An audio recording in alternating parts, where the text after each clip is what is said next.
This is the Etsy Conversations podcast. I'm your host, Ijoma, and I thank you for joining me for another episode. This week, my guest is Paula Tamara Haas, and she runs the Etsy shop Clean and Dirty. And we have so much to talk about because Paula has a very unique take on running a business. And so stick around. Welcome to the Etsy Conversations podcast, featuring inspiring interviews with Etsy shop owners, hosted by Ijoma Elazu. Hi, Paula. Thank you so much for being my guest on the podcast. Thank you so much for having me. I appreciate it. You're so welcome. And in front of everyone, I want to say thank you again for being so flexible. I had to cancel on her at the last minute, but you were really flexible, and I really appreciate you just bending with the changing of everything. Well, to be fair, I had to reschedule on you as well. And I forgot that. And like I said, I think your entire audience can agree that you're doing such an amazing service for everybody, and we learn so much from you that it's we have to make accommodations for each other, right? We're a community. Yeah. Yes. Thank you. So Before we start, can you just give us a background about who Paula is? So my name is Paula. In business, I go by Paula Tamara Haas. I don't know. It's just always kind of stuck. That is my name. And I live on the South Shore of Boston, Massachusetts, in a little town right kind of not too far away from the ocean. And I have a wonderful husband, and I have two little girls. I have a 2.5-year-old named Juniper, and I have a almost 4-month-old named Rowan. Oh, and they're adorable. If you want to check them out, go to Paula's Instagram account. I'm going to link to that, but we're going to get to that. I'm getting ahead of myself. So Paula, one thing I like that stood out is that Clean and Dirty, which is your Etsy shop, is actually your 4th Etsy shop. So 4th, yes. Yeah, you're not new to Etsy per se. So Let's just jump right into it. What were the other 3 Etsy shops you had, and what went wrong with those? I don't think nothing went wrong. So Okay, I think that's so important, like in business, to not say like, something went wrong. Like they just, we grew out of them, and they were learning experiences, and they were hobbies. So the first one, so if it's 2016 now, I think I opened the first one in 2008. And I was at the time in grad school. So I have my master's in communications management, focusing in marketing. And I was in grad school at the time, and I needed a side hustle, right? I mean, I think that's the reason most of us start out. Yeah. And I've always been an artist. So I actually started my undergrad in fine arts, and I decided a semester in that I was never going to make any money being an artist. So I went on to communications, but I've always been an artist, and I've always painted. And I somehow became aware of Etsy, and I started looking around, and I said, okay, I can sell something on this platform. And I had this self-limiting belief that I can never sell my art. So I had to sell something that people wanted to buy. So I started making jewelry, and I really didn't have any background in jewelry making. I would just go to like the local craft store and buy some pieces, or I would deconstruct some vintage pieces, and I would put them together, and I would photograph them, and I would put them up. And it was mostly like people that I knew that were buying them. And I did some craft shows, but I never really tracked my finances, so I'm not sure if I ever really made a profit on it.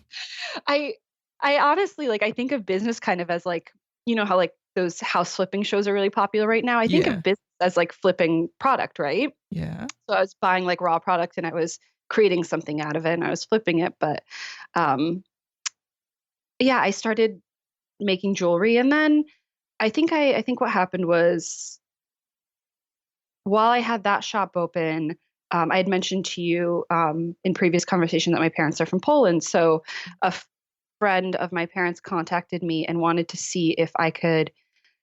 He was importing like amber jewelry from Poland, and he wanted to see if I could sell it on Etsy, which I don't even know if that's like kosher. Like, I don't even know if that's appropriate on Etsy at this point, because I don't think it was handmade. Right. I don't even know the source of it. Right. Yeah. So this was probably in 2008. So I'm not sure what the guidelines were back then. And I set up a shop for that jewelry, and I don't think I sold anything. I think so. But the importance of that was I was selling a lot of my handmade jewelry, and I honestly think this jewelry that was imported was much prettier, but there was no story behind it, right? Yeah. There was no there was no who was making it. There was no where it was coming from. It was just amber jewelry. Mm. So even though my handmade jewelry, I don't think it was anything really exceptional. I mean, I think it was okay, but I don't think it stood out more than anything that's available right now, like in the handmade marketplace. People were buying it because there was a story behind it. Like they knew me, right? Right. And I think like the story was that I finished grad school. I remember we moved out of the house we were living in. I was like, okay, I'm done with this. And I sold somebody like the lot of jewelry and all the supplies for like $100. And I'm like, Oh, okay, wow. that's done. And then so those were two shops. And then the third shop, this is so important to say. This is so important to say. So in 2011, I believe, I had a really severe depressive episode and I had to leave my job. I was working full time in marketing, and I had to leave my job. I went on disability. I like could not function at all, and I started painting again. Mm. And I had no money, and people were like asking to buy my paintings. My house was filling up with paintings. And I started an Etsy shop and I started selling the paintings, and I was pretty successful with it. I at that point like started keeping a balance sheet, and I was more intentional as branding myself as an artist. And over about 6 months, I got better, thank God, with an amazing medical team, and Mm. um, I've been really good since. But it was an outlet, and it was a way to connect Yeah. with people, and it was a way to create, and it was like a way to bring joy into people's lives. Right. So the Etsy shop was Paula Tamara Haas at that time. And I started doing prints, and I started doing like phone cases, and it worked out really well. And then I continued doing it, and then I started working, and I know you want to touch upon this. I started working for Lululemon, which is a high-end athletic company, athletic apparel company. And then I went from part-time with them to full-time to a managerial position, and the art kind of fell to the wayside. Mm. And to this day, and I had to eventually close the shop down because I just didn't have time, and I didn't have time to paint too much. And to this day, people are like, "Can I buy your art still?" Oh. And I had like gallery shows. It was really great. And then I think I just had like a bit of an artist block, and that's fine. And I kind of went into like my full-time role at Lululemon, and then I became pregnant with Rowan, and I had some medical issues towards like the end of my pregnancy in retail management and retail in general. You just have to be on your feet the whole time. And I Yeah. had really bad issues with my lower back. So I had to leave work a little bit early. And I had just been making like natural sunscreen for a few years at that time. Because when Juniper was a little baby, I had sprayed like that sunscreen all over myself, like the kind you would get like, at any drugstore. I sprayed all over myself Yeah. out in the sun. And I picked her up, and she was teething, and she latched her like mouth onto my shoulder. Mhm. And I was like, oh my gosh, like she's eating all of those chemicals and all of that Mm. spray that just like went onto me. So I was like, I've always kind of been into like more natural eating and more natural products, but I Mhm. was, oh my gosh. And the thing about sunscreens are that even if you buy like what you think is a natural brand, Mhm. they still, if you look at the ingredients, you're like, I don't know what these things are. Like, I don't know, I can't pronounce half of these things, Yeah. right? Yeah. So I'm kind of like delusional, and have like when I get my mind on something, I focus on it and I have to finish. So I started looking for like natural sunscreen recipes, and I learned that like zinc oxide, non-nano zinc oxide, Mhm. is a really safe natural ingredient that you can incorporate into like a homemade sunscreen. Okay. So if any of the listeners remember, like in the 80s, you'd have like the white stripe on your nose in the sun, and that's just zinc oxide. So I was like, okay, I need like a bag, like a 2-pound bag of zinc oxide, and and I was buying it all in bulk. I'm like, I need 2 pounds of shea butter and 2 pounds of coconut oil. And I made it, and I posted on Facebook, and I'm like, hey, I now have 20 jars of like sunscreen, and does anyone want to buy it? And I think I sold all of the jars within like 2 days to my Wow. friend. Yeah. Was it branded at the time, or you just No, packaged them and no. then? I packaged it, and my husband was like, you need a disclaimer on it. Like, someone's going to break out in a rash and we're going to sue you and we're going to lose our house. So I'm like Oh. writing a disclaimer like in Sharpie market. I'm like, use at your own risk. um, so I was still working full time at that point.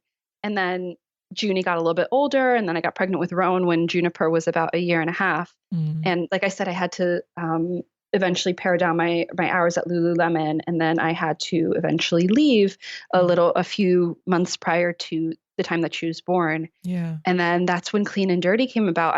I get bored really easily, and summer was coming up, so it was May of 2016 this year, and people were like, "Are you going to make that sunscreen again?" And I was like, "I got nothing better to do."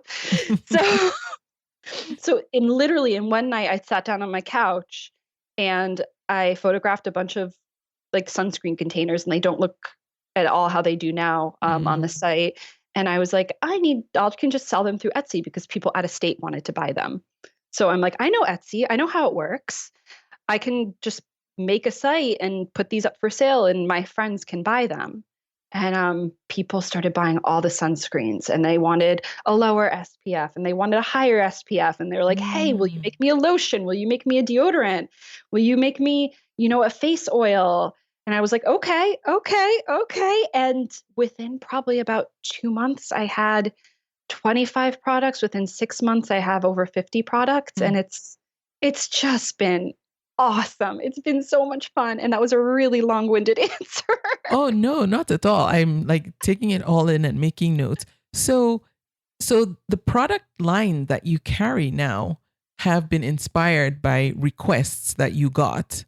Yeah. Okay, so that took the guesswork out of your product for you, in that people were actually asking you for things. So you didn't have to guess at what your market wanted. Your market was telling you.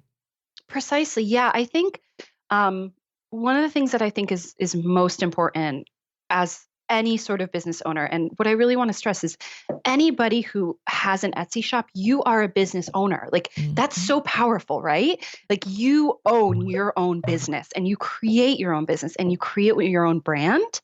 Like how cool is that? And it has to be, in order for it to be successful, it does have to be intentional. And you have to like look at what your customers want. And it's so simple. You say, what do you want? You ask your friends, you ask your family, you ask your target market. Like you figure out like, who do I want to buy my product? Yes. Right? And you contact that person and you say, hey, what do you want? And I'm to the point now that I'm like telling people, I'm like, people are requesting so many things that I'm like, okay, I'll put it on the 2-year plan. I'll put it on the 5-year plan. I'm like, let me just get through Christmas. Well, at least you can see that down the road there's a plan for you. And one of the things I like is that you also have a muse for your shop, and this is someone that you actually create all your products for. Can we talk about who your muse is and how that works? Yeah. So I was saying that I think it's super important to be intentional with your brand, right? Yes. So any store that you go into, any business that you interact with, like any business out there, right? You go in there and there's a certain feeling to it, right? So like if you go into a department store, like a high-end department store versus a low-end department store. The low-end department store, they have a certain target market. They know even like the annual income of the person the average person that's shopping for them, as does the high-end department store. So when you create something, I think it's just so important to say, this is exactly who I'm creating for. So who I'm creating for is, it's a woman in her early 30s. She is upper middle class. She has, 1 or 2 children. Has a successful job. She practices yoga. She is really into fitness. She's really into natural products. She eats really well. She likes having her smoothie. She likes doing like juice cleanses. And she's willing to pay more money for a really high quality, amazing natural product. So everything that I create is for that person. Yeah. And my audience, of course, it falls like around that. Right. But I think that's when you have an intention of like a certain person that you're creating for, it's really easy to stay in line. Like, so one of my friends today, he sent me a message. I have such an amazing like audience and friends, and they're always giving me ideas. And he sent me like a video of like DIY like paw salve for dogs. Oh, okay. Right. Yeah. And I'm like, oh, that's really cool. I'm like, but it doesn't fit in with what I'm doing right now. Right. Right. Like I don't have a pet line. And I think it's easy as a seller to say yes to everything. Right. And say like, yeah, I'll make that. Yeah, I'll make that. Yeah, I'll make that. Yes. And then you go to somebody's shop and you're like, what are they selling? Yeah. They have necklaces and bags and socks and a lotion and a planner, and you're like, I don't know what they're selling, but I think it's so important to go into a store and say, oh, I know what I can buy here. Or when it's time to buy, you know what store to go to, right? Yeah. Yeah. Okay. So you're addressing the age-old question, the age-old question of, is it okay to mix and mingle product lines? Do you need to focus on a niche, or because it's Etsy, can you just put everything under one roof and be found for multiple things and not really known for one thing? And what I'm hearing you say is that you need to be known for something. People need to seek you out if they're looking for a particular product and know that you're going to carry it, and not the other way around where they stumble into your store and they could find anything from pet jewelry to cosmetics. Right. Unless like we have, unless that's what you're going for, right? I think the key is to have an intention. Okay. So there's a store, I think like they rebranded Hallmark stores by us now, and they call them paper stores, and they have everything in there. They've got cards and gifts and like pet jewelry and shoes and jackets, but like it's a gift store, right? Right. So like you can have everything in your Etsy store, but it's a gift store. Like that's the intention. Okay. Do you get what I mean? I do. Yeah. So first you need to have and decide what the purpose of your store is. And then that will determine the products that you carry. And even though it's possible to carry maybe products that aren't necessarily all related, if your shop has a particular purpose and function, then it can work. Right. Okay. Right. Okay. Yeah. That does make sense. See, this is why it's great to talk to people who have an education in marketing, because then, we learn how to put it all together. Now, is it possible that your muse could have a pet dog? She could. And I was like, I feel like she's going to ask that question. She could. Yeah. Yeah. And maybe that's down the line, right? But what I wouldn't do would be just create one pet salve, right? Right. I would intentionally create like a pet salve, a dog wash, like something to like clean their noses, maybe like a spray for them. I would release that all together. Okay.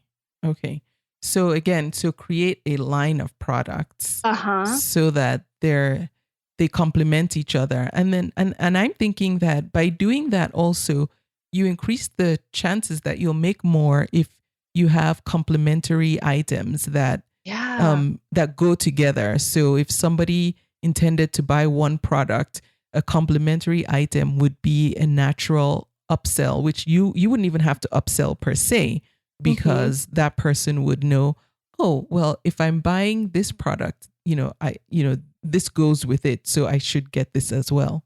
Precisely. You got it. Where would you advise someone to go to learn about how to put complementary products together? Like you've done that well with your skincare line, um, in that you have lotions, but then also deodorants, because hey, we all know, I shouldn't say everyone uses deodorant. I don't know. I assume. But deodorant, if you're using deodorant, then you're likely to also want to use a moisturizer on your skin. If you're Mm. using a moisturizer on your skin, then you probably, are also concerned about how to take care of your face. That opens up a whole other, a whole different, group of products, because depending on who you are, facial care can mean makeup or things to take makeup off, or it could mean things to take care of your face just to keep it healthy. So, how would you advise someone who maybe isn't in the same line of business that you're in as far as skincare to figure out what products complement each other that make sense to carry in their shop? I don't know. My gosh. Paula, I thought you had the I answer. know. Oh gosh, I failed at Jeopardy. Um, I I don't know. I think you can kind of ask yourself the question of like, if I were to go into a store, would these things be grouped together?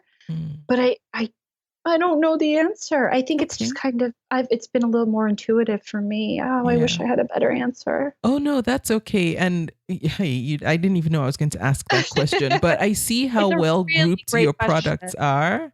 And It's so I yeah. thought, you've obviously put thought into what you're going to carry, and so it just made sense. But yeah, I think either way, that's something that sellers should be thinking about, is what goes with what I'm already selling. Yeah, I mean, it's marketing, so it's something that I learned in my education, and I'm sure there's like resources that won't cost you as much as I paid to learn it. Yeah. Ugh. Now, how how was the transition for you, being, even though it wasn't like an immediate planned transition, but now being your own boss and running your own business, and being in charge of everything that happens, how is that different for you now, compared to when you were an employee and working for a corporation that wasn't yours? It's I think it's more challenging Mm. because when you're working for an employer, you either have a salary or you have an hourly wage, right? So Mm-hmm. you can say, like, today I made $150. Like, this Mm-hmm. is my worth through the day. Mm-hmm. And they support you with education, right? So Yes. you can ask your boss and say, I'd like to go to this seminar and learn a little bit more. Yeah. Or, you have people that you work with and they can give you feedback, right? Yeah. So you can say, hi, how did I do today? Mm-hmm. How was I in that meeting, or how was I with that customer, or where do you think I could grow in my position? And you get Mm-hmm. promotions, right? Yeah. And you get raises. Yes. And then you go from 9 to 5, or you have a shift that you work. And I think everybody that's listening can agree that you get none of that when you're running your own small business, when it's just you, or it's just you and somebody else. You really have to create, I think you have to create boundaries, right? So you Mm-hmm. have to create a time that you say, like, I finish working every night Mm-hmm. by 5 p.m. by dinner time, so I Mm-hmm. can spend dinner with my family. Okay. Or I finish working by 9 p.m. so I can get to sleep at a certain time. Mm. And I do think it's important to keep track of your finances of your store. So I keep a Yeah. balance sheet of what I sell and supplies and what goes in and what comes out, so that you can have an idea of whether your business is growing and whether it's worth continuing, or Yeah. whether it's worth making changes to either the way that you purchase your supplies or your pricing, or any of those variables. Like, am I being profitable? Is this worth my Mm-hmm. time? Mm-hmm. And I think it's important going back to like the muse and your guests and talking to people, I think it's important to reach out to your customers and the people that you interact with and say, hey, how is this working for you? Yeah. How do you perceive my brand? Because Okay. it's so easy to assume. Okay. So do you follow up with your customers on Etsy for feedback? I do. Oh, And okay.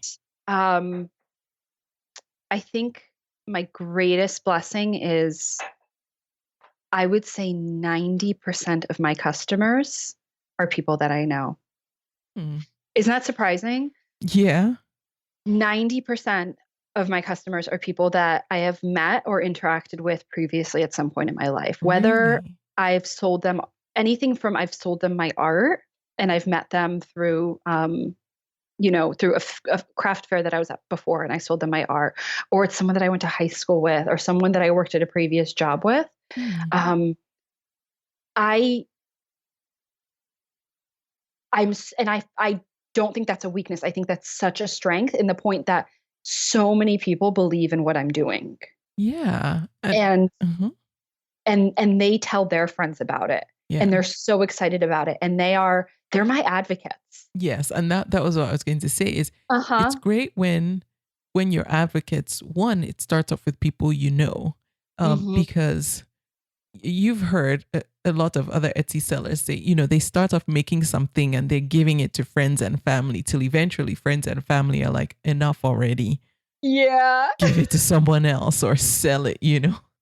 But the Yeah, but fact that sell it. your friends and family are your advocates, they're your salespeople, Oh, they believe in your product and are spreading the word.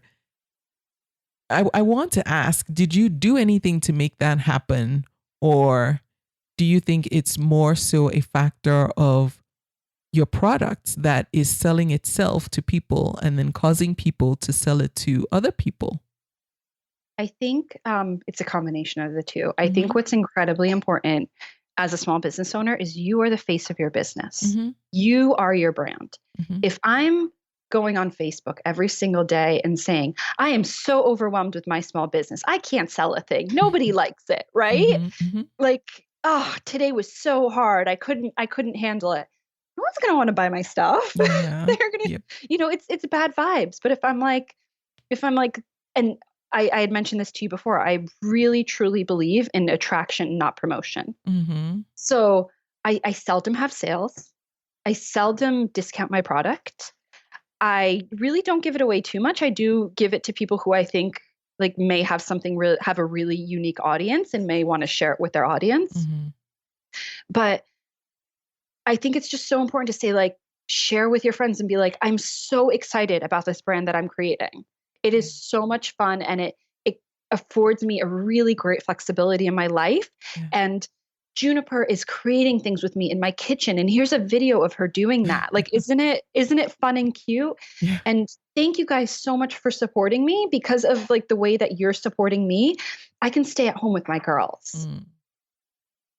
And people are really excited by that. And then they get the product and then they contact me, and I can't even tell you how many text messages and Facebook messages and Instagram messages I get every single day from people that I haven't connected with in years, saying either, I cannot wait to try your product, or I tried your product and it is far exceeded my expectations and it's Mm. far better than anything I've ever purchased from any other natural company. Mm.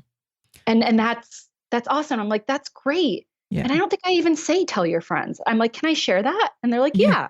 Yeah. And they want to share it and they want to tell their friends. And it's a community, and it's Right. so exciting. And I think of it as a ripple effect. So like my immediate people, like my friends, Mm-hmm. are so excited about it, and then their friends are going to get excited about it, and then their friends are going to get excited about it, and then it's just going to spread through the entire world, Yeah. you know? Yes. Aim for the world. Oh, S- absolutely. So, speaking about putting giving your products to people that you think will, you know, um, I can't remember the word you used, but that will use it and then talk about it. Have you ever reached out to bloggers to do product reviews on any of your products? And if so, how did that work out? I've actually pretty much, I've actually never reached out to a blogger. I've had Okay. primarily bloggers reach out to me, but again, Oh, okay. it's been people that I know that I'm already in relationship with. I think that Okay. relationships are so incredibly important in business. Mm. So I have a friend who writes a blog called The Well Essentials, and it's all about just real, beautiful, natural living and natural recipes and natural skincare. And she's like, "Can I feature you?" And I'm like, "Absolutely." So it's, again, attraction, not promotion. Yeah. So it's not like feature my stuff, feature my stuff, feature my stuff. It's Yeah. like, and even when I have reached out to like a few people on Instagram that do have blogs, but it's always been people that I've either known or that someone that I know has been like, "You should reach out to this person. I'm in Mm. a relationship with them." Mm. Okay. Because, like if I were to say, "Hey, you should reach out to like XYZ blog." I've never spoken to them, but they might like you. Or I Right. say, "Hey, you should reach out to my best friend. They have an amazing blog. I can vouch for you to them." Mm. Which one do you think is going to have a bigger Oh, the impact, right? second. Yeah. Yeah. So, yeah, it's always been kind of people that I've been in relationship with. Okay. So, Yeah. so let's talk to that person who maybe their product isn't something that their their immediate circle of friends and family might use. Right. So let's say it's a guy who makes wallets out of leather Mm. and he does designs on them. Okay. So how does he go about networking with the right people to become evangelists for his products? Have you listened to the Side Hustle podcast? Yeah. Yeah, they're great, right? Yeah. They're really awesome. So they recently had a podcast about, I forget how they phrased it, but basically parallel markets, right? Hmm. So say you're that guy that creates the wallets. Hmm. Like what goes along with wallets? Like I think of course, because I'm in the skincare business, I think of like rugged men's products, Hmm. right? Hmm. So say you create like these really cool, like masculine leather hand stamped wallets, and they're really beautiful and really great quality. Yeah. But right, it's a very niche market, right? Like Hmm. not everybody that you know is going to want to buy one. Yeah. But you find somebody on Etsy or that you know through friends or that you somehow manifest in your life that makes men's beard oils and shaving supplies, right? Hmm. Hmm. And you say like, let's collaborate. Like let's do, like, where have you been featured that you think that and you create a relationship with like those parallel markets, right? Hmm. You have the same customer base. What can you provide for each other? Like, I'm not stealing your customers. We're creating, we're collaborating, we're Right. like, how can we provide something unique for them? And just asking people, being like, "Hey, how do you do this?" I have one of my girlfriends that I know from a long time ago. She makes these really great like bath bombs and stuff and Hmm. skincare products as well. It's called Witch Baby Soaps. And she's much further ahead in her business than I am. And I regularly reach out to her and I'm like, "How did you do this? Like, how did you get to that market? Like, how did you reach out to those people?" And I think it's important to see like where your parallel markets are Okay. and just simply asking those businesses, like, "Can we collaborate on something? Okay. How do you reach your markets? Like, what's the best vendor fair that you've worked out? Can I be next to you at that vendor fair?" Okay. Does All it, right. That makes sense. That does yeah. make sense. So at the end of the day, and this is something I think I've talked about with another seller on the podcast, was not to overlook actually talking to people. Selling Yeah. online, it's easy to get into a routine of not having actual conversations with live people, I call them. Yeah. And nowadays, I think there's such a huge opportunity for offline marketing because so many people have decided to go online to market their product or their businesses or their brands. And the opportunity offline, I think, is just opening up because now everyone is focusing on their computers, but then you can just turn to or walk into a brick and mortar store and have a conversation with someone. And nowadays that might get you farther because fewer people are thinking to do that. And so maybe not necessarily a physical a collaboration with a physical shop, but you're saying talk to people, look around and see who is doing something that complements what you're doing, and then have a conversation with them about teaming up. Right. Yeah. Okay. I think people, it's really important to remember that though we are in an online marketplace, online isn't a bubble, right? Because people are still humans and human interaction is just so valuable. And it doesn't have to be, I mean, you and I were now friends, right? Like we know each other. We've never met. Yeah. And it's likely that we may never meet, but now we have a connection. Yeah. Right. So like Yes. maybe one day I want to start a podcast and I'm like, hey, how do you do it? Absolutely. Yes. Right? Yes. So it's building those relationships and being in relationship and building connections. And they can be online, but it's really, I think it can be easy to just focus on like, how do I get my SEO right? How do I get my product photos right? How do I get my descriptions right? It's all very, very, very important things. But that relationship is what's really going to sell your product. Right. Okay. I like that. Yeah. Now, let's talk about pricing. You did something unique in that right out of the gates, you decided you were going to offer a high-end product. You weren't trying to market to just anyone. Your muse and your target market, you already knew how much income she has and discretionary income. And so you set your prices at a certain point because that's what you wanted to do. Let's talk about that. One, did you have any reservations about just jumping into the high end of the pool? And two, why? Yeah. Yes, I absolutely had reservations. Okay. So do you ever listen or read any of like Tony Robbins books? No, who's that? Are you familiar? He's been around for decades now, but he's like a motivational speaker. Oh, okay. I know of him, but no, I haven't read anything. He gives the talks that gets everyone all happy and motivated. He's got this really powerful voice. So I've been listening to a lot of Tony Robbins recently, and in general, any kind of like inspirational speaker, they talk a lot about like self-limiting thoughts. And I think it's easy to get in this pattern of people don't want to pay for my product, or people don't want to pay a lot for my product. Yeah. Or I don't deserve a lot of money. And people, as sellers, we may not even be aware that we're thinking these thoughts, but like it kills me when I see someone's prices at like $8.32, because I don't know where that like random algorithm came from that's like floating around the Etsy world of like, take your supplies and multiply them by 2 and then add your hourly wage. Like, what does that mean? Like, so I did. I went into it really intentionally, and I did struggle with it for quite a bit.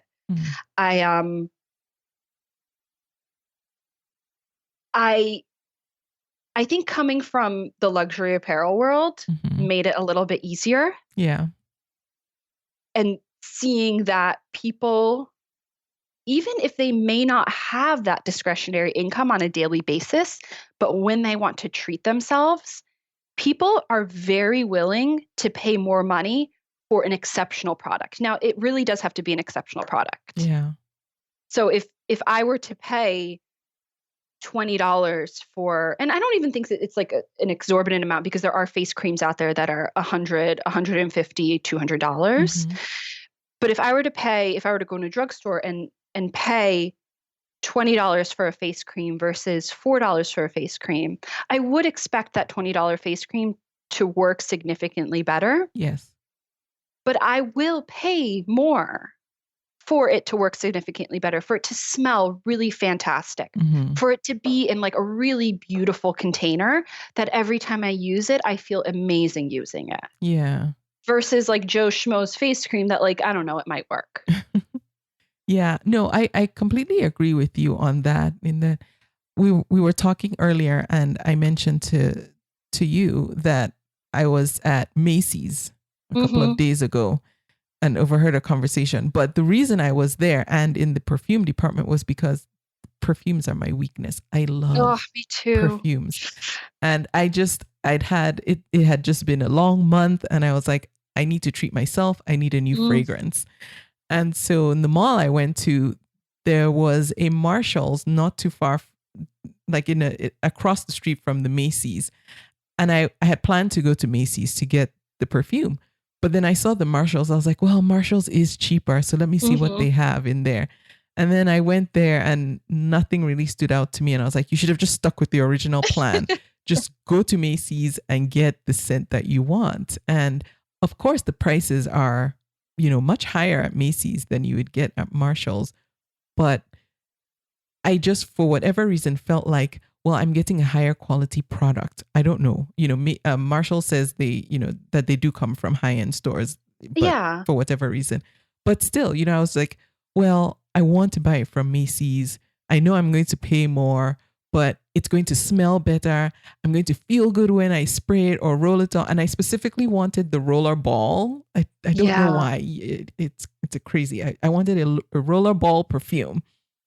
And so I ended up going there and, picking it out. And yes, I paid more, but I felt comfortable with that because I wanted something that I wanted. I don't know if that makes any sense. It makes complete sense. I mean, from a marketing perspective, it makes complete sense. And you could have theoretically purchased that same exact perfume at Marshall's, right? Right. Yeah. But they would have taken it, thrown it in a bag and said, good day. Yes. Went to Macy's, and I know everything at Marshall's is shrink wrapped, right? Yes. You could smell it. You could look at the bottles. Yes. Like what family it came from when you went to go purchase it. The gal wrapped it in tissue paper and put it in a beautiful bag for you and handed it. And then you came home and you unwrapped it. Yes. Right? Yes. And that to me and to many people is worth an extra 20-30%. Like that feeling. And as business owners, we sell a product, but we also sell a feeling and a story. Yeah. Yeah. You hit it on the head. You're absolutely right. Yeah. And the experience, and I think, as Etsy sellers, this is something to keep in mind too, was, do you want to be a Macy's or a Marshall's? Yeah. And you can be a Marshall's. You can. You absolutely can, because I do shop at Marshall's, but I shop there when I don't necessarily want the pampering that I would get at a Macy's or say a Nordstrom. Because that day I just felt like I wanted somebody to ask me what I was looking for. I wanted somebody to tell me what they had, whether or not I was going to get it. I wanted somebody to just be nice to me. But you don't really get that at Marshall's. You walk in, they say hello as you walk in the door. But there wasn't somebody at the counter who was pretending to be overly concerned about what I was looking for. But at Macy's, I got that. Pretending. Like, we're coming from a place of retail, like, and being a business owner, like, I am concerned about like people's, you know what I mean? Yeah. Like, yeah. Okay. I guess maybe the there. perfume lady, she loves perfume and she wants to tell you all about it. Yes. Yeah, you've got it absolutely right. And that loops back to what we were talking about before about being that person for your customers, right? Right. Being that person that they can ask the questions. I mean, that's why people go to Etsy, because there's a face behind the store. Yeah. There's an actual human that you can contact and say, how did you make this? Like, what was your story behind it? Yes. Like, your children are helping you make it. That's incredible. Like, how fun. Yeah. Yes, I want to take that home with me. Now, did you well, obviously we know they're there now, but before you started selling on Etsy, did you believe that Etsy had high-end buyers? Because I know a lot of people will go on, especially when it's handmade, the most offensive thing is to say to the person who made that item, well, I can make the same thing. Why are you charging me this? did you think that on Etsy, because you intended to sell a high-end product, that buyer was there who wasn't going to question why you thought what you were selling was what was, Yeah, had the value you put on it? I do. I do. I mean, there's quite a few shops that are in the same like skincare, beauty categories that I'm in that have similar price points. And there are shops that have higher price points, and there are shops that have lower price points. Mm-hmm. So I did my market research. And like I said, I kind of went to I saw what that middle price ground was, and I went a little above that. Okay. But yeah, I think it's such a massive marketplace. I mean, you know better than me. I mean, how many millions of stores are on it? Mm-hmm. It's such a massive marketplace that there really is something for everybody. Yeah. And now so many people, I mean, Etsy is essentially a noun in everybody's vernacular. Yeah. Yeah, I mean, it's like an eBay, right? Right. So people will search for everything. It's no longer just for like niche, handmade, like hand sewn thingamajiggers. Yeah. Yeah. Now let's talk about just continuing on the topic of how you treat your customers. I noticed that one of the things that you offer is what you refer to as upgraded cold shipping. What's that? Yes. So it's something that I've been trying to do. I sell body butters, Mm-hmm. and then I sell a whipped face cream as well. So I had a growing pain in the summer when I started selling them, and I shipped a few, and quite a few people contacted me and say, "Hey, thanks for the package, but it arrived and it was liquid." And there's nothing worse than being a seller and hearing that. I mean, yeah, there's the idea that you're out of money, but it's the customer, right? Like, Yeah. imagine ordering something and again expecting it to arrive beautiful and amazing, and you as a seller like put that intention into it, and for it to be ruined on the way. Yeah. So I tried to think of like a workaround for it. And again, like I did my research of what other stores were doing, and I did see that some other stores had success with it. And I actually I sent out a few test runs. So I contacted a few people. I'm like, "Can I mail you a body butter?" Who Like, would say no? across the country. I'm like, in August, I was like, I think I was legitimately like 8.5 months pregnant at this point. I'm like, Oh. "Can I mail you a body butter with like cold packs in it and tell me how it turns out?" Mm. And I tried a few different methods, and I actually need to I have to change the costs on that to a calculated shipping. Okay. But what I'll generally do is I bought like a bunch of little freezer packs on Amazon, and I'll Yeah. package up the product, and I'll surround it in the freezer packs, and I'll package it up again and put it in, and then ship it express shipping, so that by the time it gets them, it's still chilly, but it's not frozen. Okay. Um, Oh, good thinking. And then you just charge a little bit. It's like 20 cents extra, I believe. It's not. no, it's the Oh. listing. It's because it's Etsy has that minimum 20-cent listing. Oh, right. Okay. So it depends on the weight. The charges and the shipping, correct? Yeah. Oh, okay. I see. Yeah. Do you use the Etsy shipping tool to do all your shipping, or do you use a third party shipping management system? I use the Etsy tool. It's so much easier. Mm. I was actually telling my husband because I live in the Northeast, and we just got like our first major snowstorm. And I'm like, I had a big box of packages, and I looked and I just put it out on my front stoop for my mailman. I'm like, I can't believe I used to go to the post office and handwrite everything. And I do think it was a nice touch to have a handwritten label, but yeah, it's so much easier to use the shipping tool. And I bought like a little scale on Amazon. I think it cost me $15 or so. Those And are so valuable. so valuable. Yeah. And I honestly poo-pooed it for a little while. I'm like, why would I buy it? I can go to the post office. But literally, I weigh everything, and I use the calculated shipping, and then it goes out on my stoop. And gosh, what's his name? Tom, my postman. He's out for surgery right now, but he's a great guy.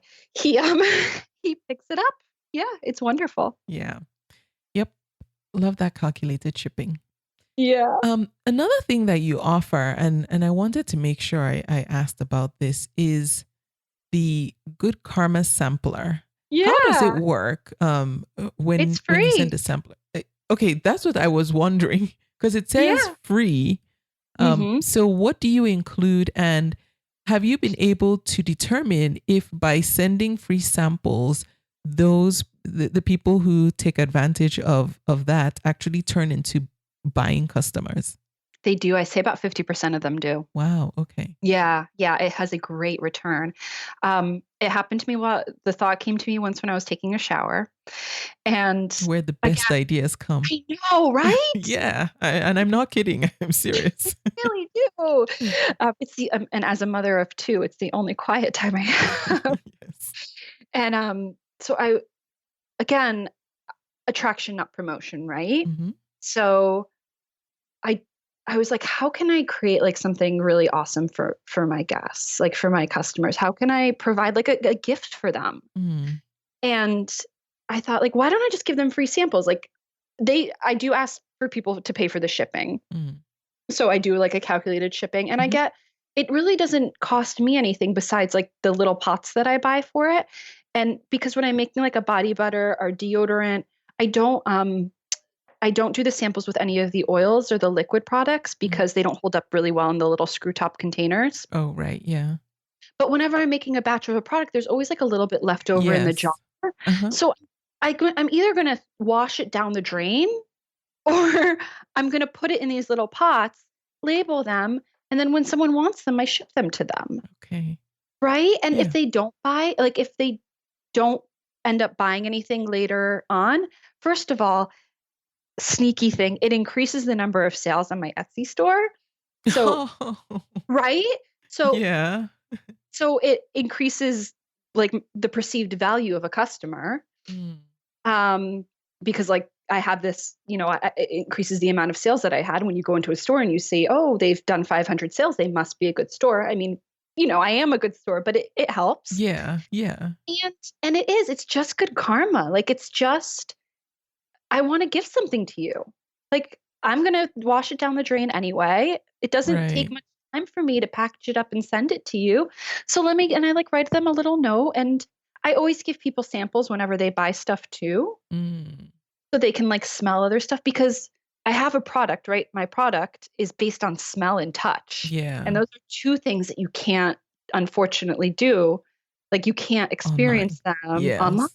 Yeah. So like, you're taking my word for it that it smells good, or you're taking my review's word for it that it smells good. Yeah. So like this is another way that I can provide that for people. But Okay. it really is it's pretty altruistic in terms of like, let me just give you something. Yeah. Okay. And to me, that's akin to, well, when someone buys and then you throw in some samples in there, it's akin to, again, going to a department store and then they throw in some sampler fragrances, just, Right. you know, Like you go to Sephora, right? If you go to Marshall's, yes. they give Oh, you samples. Sephora is good You go to- about that. Yeah. Yes. They give you And you go to so Sephora much. and you're like dancing out the door because they gave you two little samples. Yes, yes. Uh-huh. I know initially I thought the first time that happened, I thought the sales lady was just being nice to me because I'd spent so much time there asking so many questions. And then I found out they do it for everyone. I was like, Oh, oh. I'm sure she was being nice to you anyway. So, Paula, let's talk about how you promote your Etsy shop. What do you do in the way of, so I know a good percentage of your customers know you and Mhm. know about what you're doing, but do you do anything outside of that, like say with social media or blogging, anything else to get the word out about your business and your product line? Yeah, of course. I mean, so we did mention that a lot of my customers are people that I know, but unless I'm talking about my business or like educating them about my business, they're not going to buy, right? So you Mm-hmm. still need to somehow promote your business in a Mm-hmm. certain way. Mm-hmm. So I think it's important to focus on a few avenues rather than to spread yourself super thin. Mm-hmm. Um, I I have a pretty strong Instagram presence, which it's like half pictures of my girls doing silly things and half pictures of my product. Yeah. And I do that intentionally, Mm. um, because again, like I think that it's important to have a face for your company. Right. So like my girls and myself are the face of my company. They are why I create what I create. And then here's some pictures of my product. Let me tell you about it. And so that's the intention of my Instagram. And then I actually started playing around with like Instagram Live yesterday. I did like a few videos of myself creating my product. And I had a few people pop on and they were like, tell me about the essential oils that you're using, or like, show me your methods. And I was like showing them how I was whipping body butter. It was really cool. So wait, sorry. With that, do you just prop your phone up and then Yeah. you just start streaming live? Yeah. How and do people were people like, find you? you get a ping on your phone and it says like Clean and Dirty, which is my handle, is now live. And people were popping on. Oh, Yeah. And it wow. comes up Okay. like on the stories, instead of like Oh, on the okay. scrolling Instagram feed, it Yeah. comes up on the stories. Yeah. Oh, wow. So that was fun. And then most of my Instagram I'll usually feed directly to, I have a store Facebook. I have a brand Facebook page. Mhm. And then I'll usually like edit it to be a little more Facebook languagey rather than Instagram languagey. Yeah.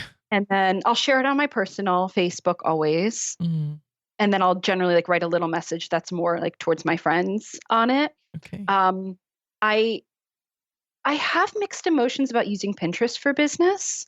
Why is So that? so there's a bunch of like blogs and even podcasts, and there's been like quite a bunch of chat about like using group boards Mhm. and creating like these long pins and driving traffic to your Etsy through Pinterest. Mhm. And are you familiar with TailWind? I've heard of it, but I've never Yeah. used it myself. So it's a Pinterest automator. Mhm. So for instance, there's a plugin for, like, I use Chrome. So there's a plugin for Chrome. So whenever like a listing of mine renews, I can click the Tailwind icon and it will take all of the images on that listing and it'll automatically populate all of the images, and it'll populate like a description for all of them. You can edit that description and then you can say schedule every single one of these to be a pin, and then you can say which boards it goes to. So you can even like say put it to all of these group boards, Mm. and you can say like put it to like my natural skincare board, put it to like my brand board. And I did subscribe to Tailwind, and I think I had actually automated like 300 pins a day. Whoa. Yeah, and it was working, and I did see a lot of traffic coming in from Pinterest. Mhm. But I honestly don't, there's no way of knowing if those people were buying. And that's the issue we always run into is I know. is that traffic converting? Because if it's not Yeah, converting, it's useless, really. right. So are people on Pinterest looking to buy high-end handmade skincare products? Mm. I don't know. Mm. Are they looking to find recipes for do-it-yourself skincare products? Absolutely. Oh, yeah.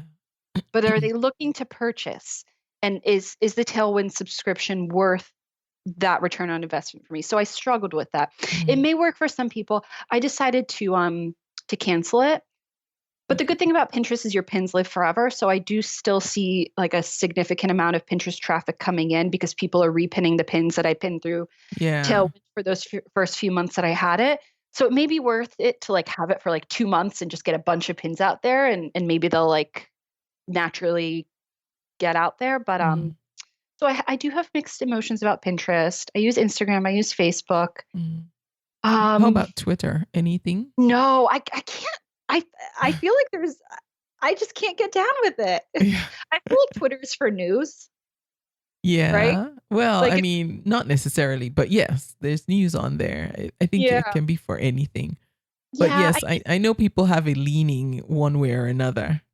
I've heard a lot of handmade people being like, I just can't get down with it. Yeah. Um, I'm sure there's like a really powerful way to use it, but I Yeah. just don't have the time. Like I would rather um focus my energy on having like real quality Instagram posts and having Yes. real quality interaction. And that's so important. You hear so many people saying, I post on Instagram all the time and I'm not getting any traffic.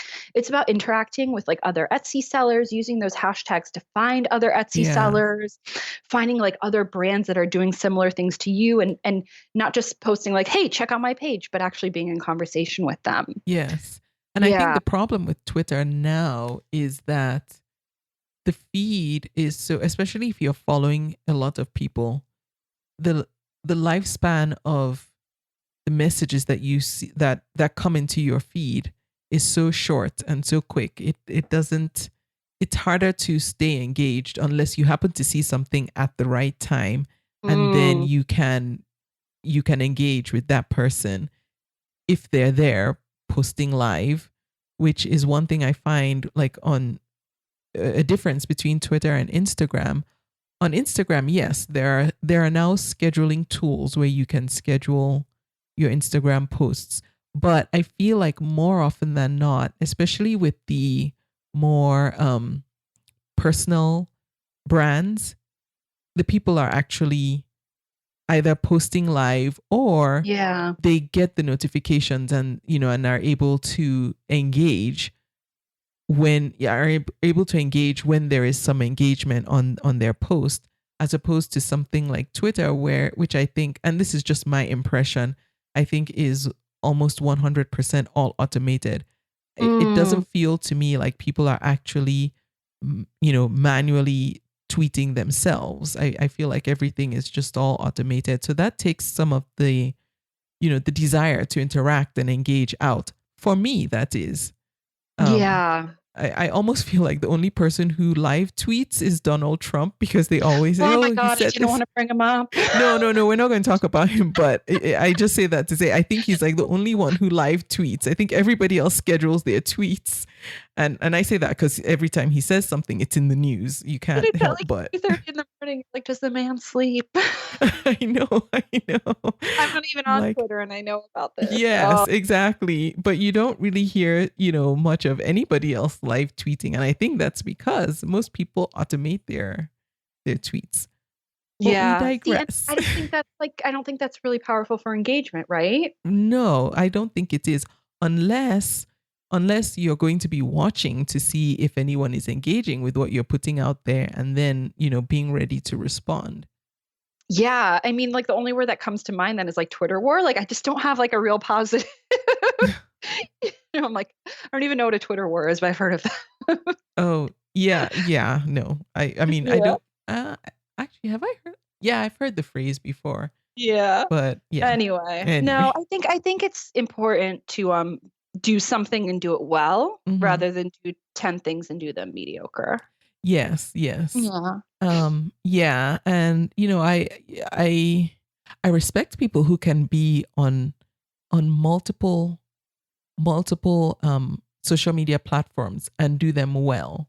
But Yeah. I Oh my think, gosh, right? especially when you're right, but especially when you're a one woman or one man business, it's hard unless you start to outsource. And most people from the get go can't afford to outsource like their No, and I social think media.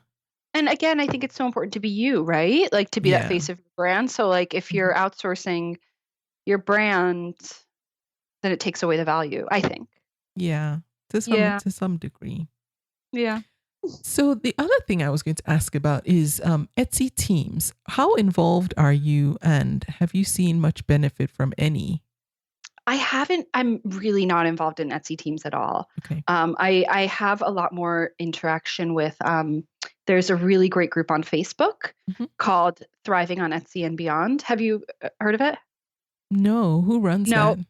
that? Um, I don't know exactly the admins' names, Okay. but it's just a really great community. I think there's a few thousand people on it, and there's a lot of Okay. really good interaction on it. Okay. And I can generally go there and like ask a question and have a really quick response. I just haven't had a lot. I'm just on Facebook all day anyway, like talking Mhm. with like either my friends or my customers, that it's easy to access it that way. But Okay. I know there's like an Etsy Artists of Boston team, and I like attended one meeting and they were really lovely. But like with two kids at home, I can't like It's do evening hard. meetings. Yeah, it's Yeah. tough. So again, like that group works really well for me. And so I stick with that primarily. Yeah. Okay. So I'll find that Facebook group and then link to it in the show Yeah, notes for they're this wonderful. episode. So anyone who's interested in checking them out, it's called Yeah. Thriving on Etsy and Beyond. What's Yeah, the we call each beyond? Other platforms? other platforms. Yeah. Okay. Yeah. Shout out to my thrivers. Good. One of the things that you mentioned is being able to track your business finances. And one thing that you said was with the other Etsy shops that you ran, you weren't really doing a good job of tracking the financials for those shops. But now you are. What system are you using? Are you using like a web-based solution like what's that? Like GoDaddy has something, or do you use a good old Excel spreadsheet? I generally just use a good old Excel spreadsheet where I put in profits and losses, like a checkbook register, essentially. Okay. Like if I have to buy supplies, it'll go in the negative column. If I make a sale, it goes in the positive column. Okay. But then I do, Etsy has recently integrated with QuickBooks for small business. Yeah. And I did that the other week. And I think I went into like a 5-hour black hole.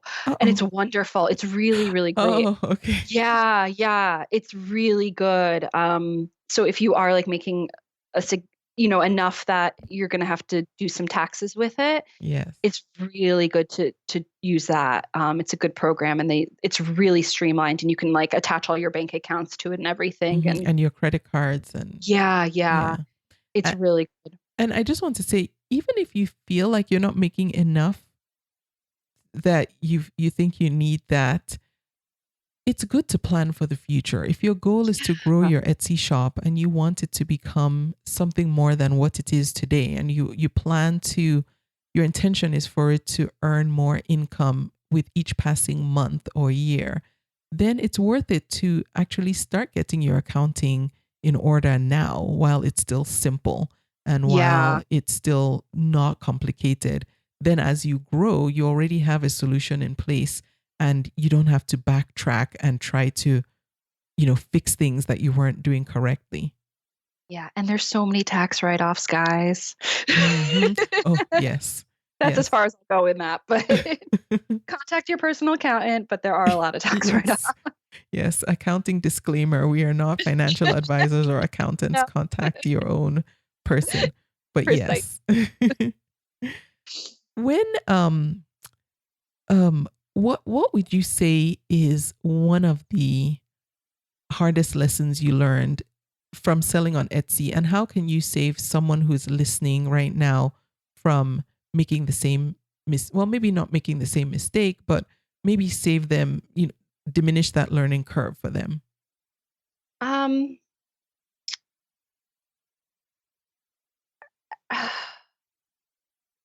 mean, going back to finances, I think it's important to see like what's going in and out.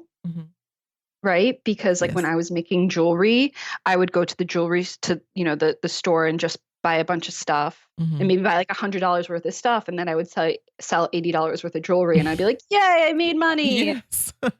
I'm not making any, and that's okay. Like if that's how you want to do it, like if your intention is not to make money and it's to make beautiful things and sell it to people, that's great. But I was trying to make money. Yes. And I think it's really important to be intentional about brand. Okay. And to like know who you're selling to and to know why you're selling and what your intention is. Okay. Yeah. What would you tell to that seller who is now floundering with, coming up with just that right product line and getting their business in order, not just their Etsy shop, but their whole business? As someone who has run multiple Etsy shops in the past and finally hit your stride, what would you tell that person who is floundering right now? To ask for help. There's so many resources out there. And as people who work primarily from home or are doing this from home, either like in their office or, in their kitchen, it's easy to feel really isolated and like you don't have any resources to turn to. But I can guarantee you that there's somebody in your life, or that you either know, or like somebody that you've contacted online, or even someone that you can reach out to that you don't necessarily know, who either has a small business, has started their own business, is an accountant, is familiar with like product sourcing, has an Etsy shop. I found it really intimidating when I was starting out. I had a few friends that had, thriving Etsy shops, and I would like look at them and I would get jealous, and I'd say, oh my gosh, look how good they're doing. I wonder how they're doing that. And it took me a while to simply say like, I can ask them how they're doing that. And now I have, I have a lot of friends that are starting out Yeah. Etsy shop. I have so many friends that are starting out small businesses, and they're reaching out to me now and asking me questions, Yeah. and it feels so good. Like you're not putting a burden on somebody by asking them for help, on asking how they did it. Yeah. If I have like a secret, like a trade secret that I don't want to give you, I'm just not going to tell you, right? Like I'm not going to give you my recipes on how I make my products, Yeah. but I am going to tell you like we're discussing now, right? Yes. Like this is an amazing resource for people. Yeah. Like I'm going to tell you like how I do my marketing, like how I pick my audience, how I price my products, because it's not a secret. Mhm. Yeah, So yeah, it's funny ask that me. you say you would look at like you had friends who were doing well. I was on the other end of the spectrum. Like I would look at other Etsy sellers who are doing well and be like, oh my goodness, I wish I could just talk to that person. It never occurred to me to just send that person a conversation and ask, can you tell me Absolutely. how, or, how to do this, or what you did when you encountered this, but from talking to other Etsy sellers, I found that more often than not, you're going to get a positive response. And Oh, it's absolutely. likely that person will be willing to help you. And if they give you a negative response, so what? Yeah, move Like on. move Yes. on. Yes. Now, one of the other things that I want to mention is you have been able to secure a couple of wholesale accounts. Did you do Yes. that through Etsy Wholesale, or did they find you some other way? And one of them is a huge name. I don't know if we can say it on air, but if we can, You can, yeah. yeah. So you have a wholesale account with Nested Bean, which if anyone Yeah. knows them, they make the baby swaddle stuff. So, um, n- all of my wholesale accounts are through people that I know. Wow. I have such a phenomenal group of friends of like people. Thank God for Facebook, right? So, I have wholesale accounts with like a yoga studio and that my friend owns. Mhm. And I have a wholesale account with a salon that my friend owns. And I'm in conversation with a few other ones, but Nested Bean, they found me, and it's not necessarily like a true wholesale account. They did like a gift set, and they were looking for handmade makers to contribute to their gift sets. Okay. So I researched the day that they found me, and it was through SEO. Shout out to Marmalead. I know you love Marmalead too. They're Yeah. honestly, like if anybody's listening to this and you want one tool to invest in to like pay for a subscription, it's Marmalead. It really makes a huge difference Mhm. in how people find your store, Mhm. and it pays off for me every single month. Oh, But good. I think they found me through SEO. I think they found I have like a really, oh, it smells so good, like a lavender eucalyptus body butter, and they were looking for like a calming body butter, Oh, and I think yeah. I it was in my description and in my tags, and they Oh. liked what I had. And honestly, they contacted me, and they were like, "Hi, my name is, Joe. I'd like to talk to you about your products." I'm like, "Oh my God, this is like spam." I'm like, And this was "Hey, through Joe." the Etsy conversation It system. was, yeah. Uh-huh, And uh-huh. so I don't use Etsy wholesale. I haven't gotten around to it yet. And I was like, "Okay, Joe, what do you want?" And I was like, what's the catch? Yeah. And it was funny because I actually use their products on my daughter. So I kind of like geeked out on them, like, yeah, yeah, yeah, yeah. I use this swaddle and this swaddle. So they were really great to That's work with. So funny. hopefully I'll work with them in the future. Okay, good. Well, that's good to know. And one thing I've mentioned on the podcast before, and I like to say it just because I think there is a misconception out there that, you know, the goal of using Etsy is to get on Etsy, make your brand, and then get off. And one Mm. of the things I just try to remind people of is, yeah, it's great to have your own home on the web, your own e-commerce site and all whatnot. But the chances that a company like, say, Nested Bean would be looking up your brand without having been exposed to it anywhere else is a Oh lot yeah. lower than them going to a platform like, say, Etsy and browsing around for what they're looking for. And if your items are, listed properly, tagged properly, you're using the right terms to be found in searches, both on and off Etsy, in Google as well, because you can be found in Google too. Yeah. The chances of something like what happened with Paula and Nested Bean happening are higher if you're still on Etsy. And Etsy doesn't pay me to say that. I get nothing from them. That's just the truth. It's easier to get the exposure that you really want if you put yourself where people are already looking. I 100% agree. I mean, oh gosh, I think it was again, the Side Hustle podcast, and they were talking about, finding your target market. Mm-hmm. Like, first of all, Etsy, you're absolutely right. The fees that they take, they're compared to like what other selling platforms take, they're really not much at all. Mm-hmm. And for the exposure that you can get. So like the Side Hustle podcast, they were talking about like finding your market, right? So like if you were selling like sunglasses and you were like just down the street, sunglasses, like how many people are going to buy your sunglasses? But if you're like at a shack on the beach on a sunny day, they definitely weren't using this example, but like if you're at a shack on the beach on a sunny day, you're going to sell a lot of sunglasses. Yes. So like Etsy people are already looking for handmade products by a person that they can identify and like create that relationship with that creator. Right. And then after they found you, then they're yours. You can build on that relationship, and Etsy doesn't have to be involved. Absolutely. I have no intention like at this trajectory of, unless like I sell the company and make millions, which would be wonderful. Which could happen. Which, okay, let's wait, hold on. So I'm big on manifesting, which will happen. There you go.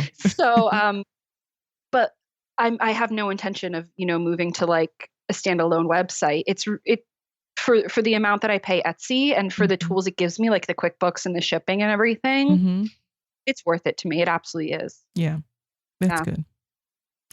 Is there, so I think we know what you love about selling on Etsy. Is there any feature that doesn't currently exist on the platform that you might like to see them offer in the future? I know a lot of people have mentioned like the sales, and I haven't used, what's that called? Sales on Etsy. There's like that other program that people use. To do what? To create sales on their listings. There's like a third party. Oh, yes, there is. And the name escapes me, but I know what you mean. What you're talking about. That, but I know it's subscription based, so I don't see it, like I haven't found a value in it at this point. But I wish there was like some way to create like individual sales. And then what was I thinking? It's like in your variations. Oh, I wish there was shipping. You could do calculated shipping for variations, because my variations are sizes. Oh. So like container sizes. Yeah. Oh, right. Okay. Yeah. I know that's like really specific, but it would save my guests a little bit of money. Yeah. So right now, are you having to create separate listings for different sizes, different quantities? No, my sizes aren't like massively different. So I charge for like the heavier of the sizes, and then if it is a significant difference, I'll refund the shipping. Yeah. And then I found I've had to refund shipping a few times. Like I've had a few people who have purchased like 20 items and it charges them like $80 in shipping. Yeah. And I promise you it's not going to cost that. Yes. Just like the weird way it calculates shipping. So that's a little bit buggy, but it's just a matter of refunding the shipping. So it's not a big deal. Yeah, I found that too when people buy multiple items and then the shipping is outrageous. And I think, oh my goodness, I'm so surprised that this person didn't, message me and say, can you please adjust the shipping? Because I would have walked away if I saw that shipping. But I always will refund on the shipping, because anybody knows it's not going to cost that much. No, but yes, so yeah, I guess that could be better. Yeah, that's all that like really comes to mind. Those little variations. And it was like, what else was I thinking with variations? I wish their variations aren't very Flexible? Yes, Yeah. flexible. You can't do like a variation on a variation. Yes, I know exactly what you're talking about, because yes, I've tried and I'm like, oh no, I can't do that. Yeah, but that's about it. And you know what? I have found that the strength of that is you can like duplicate a listing and then create variations on that listing and Yes. there like increase your SEO and like link back within your product to the other listing and Yes. that's yeah. Okay. So there are ways around it. What's something that you're doing now that you feel is working really well for you?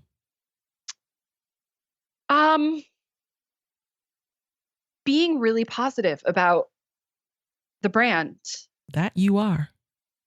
But like going back to it. So again, like I think it is about like manifesting that positivity and just how lucky are we to like live in a world where we can create something and sell it to other people, right? Yeah. Like how from the comfort of my own home, I get everything, all my supplies come to my door. I wouldn't even have to leave my house if I don't want to. Yeah. But and like create these amazing things and have people tell me how much they love them and then be in relationship with those people. Like how awesome is that? And I think like my biggest turnoff then is when I see like sellers or business owners saying like, "Oh, this is so I can't believe how many orders I got today. How am I ever going to do this?" Like, no, like you're going to do it and it's going to be fine. And like just be happy that people are buying your stuff. Like I think what works really for me is like I say thank you to every single person that buys from me. I write every single person a little letter when they purchase it. Yeah, I do like, too. Yeah. Yeah, I mean that gratitude and people return based on that gratitude. Yeah. Yeah. Yeah, no, I agree. Now, we talked about some resources and tools that you're using. You mentioned Marmalead and TailWind and the Facebook group Thriving on Etsy and Beyond. Are there any other resources or tools that you find particularly useful that you haven't shared yet? I think those are my top 3. Yeah. Okay. Fantastic. Yeah. So I will link to all those again. I'll also link to your friend's blog, The Well Essentials, as well, for anyone who wants to check that out too. Okay. Yeah. Paula, what's the best way people can get in touch with you if they want to reach out? Through Etsy Conversations. Okay. They can reach out to me through the Facebook, through my Facebook page, which is facebook.com/clean and dirty. Oh, we didn't discuss the way that we spell it. Oh, yes. Okay. So now you spell it for us and explain it. Yeah. So it's CLN&DRTY.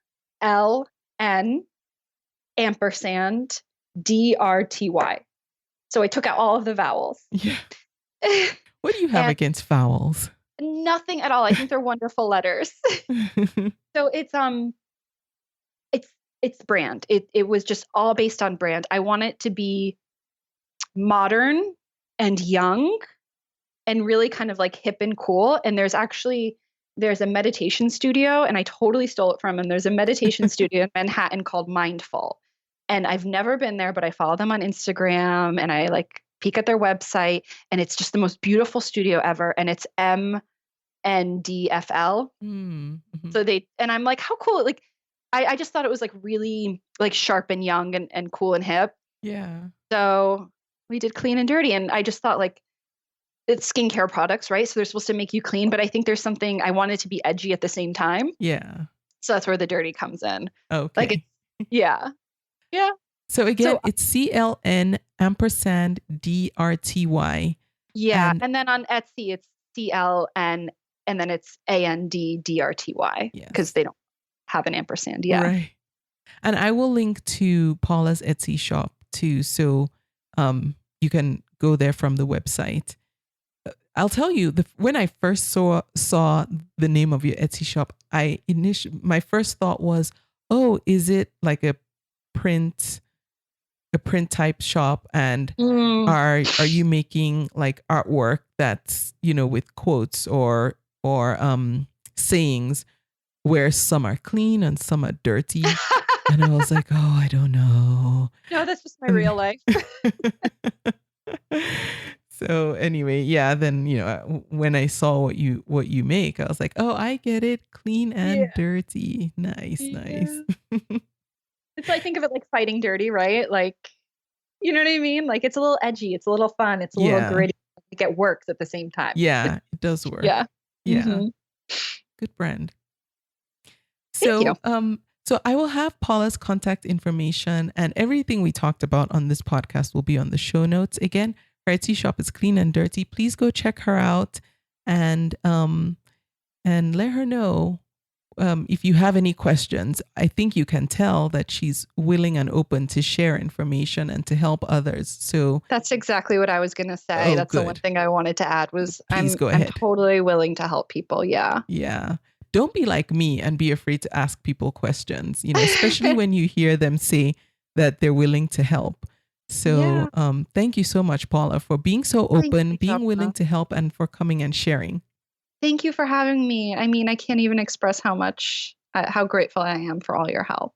You're welcome. And thank you for being flexible. And I thank you for listening to the podcast. I will be back next week. Thank you for listening. You can subscribe to the podcast in iTunes, and while you're there, please leave a review too. Visit convome.com to leave a comment or feedback on this episode.